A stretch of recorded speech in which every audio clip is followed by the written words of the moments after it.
Assalamu alaikum everyone, and welcome to today's Solana video update for Friday, 2nd of September. Now I'm on the 4-hour time frame, and Solana is still on a technical target to go to $25-26 at the moment.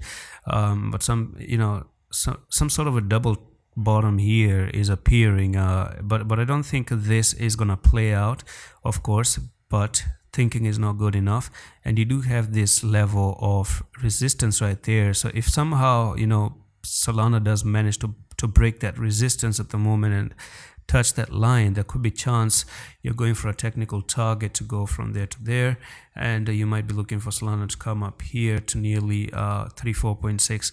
But I'm not it can go to 34.6, but it doesn't mean it's going to be bullish at all, because what I'm looking at is on the daily time frame. Okay, so even if there was a very quick move to the upside, that can just be a very quick retest of this area, and then you retest that flag. It's a bear flag actually, and then you still continue to drop to the downside. Now keep in mind, you came down like this, you made the bear flag just like that one, and as long as you're below 36.76, you're looking for Solana to drop from there to there, and that's your technical target. It's probably $23, $23.72, and that's pretty much it for this quick update. I'm going to see you the next one. Allah Hafiz.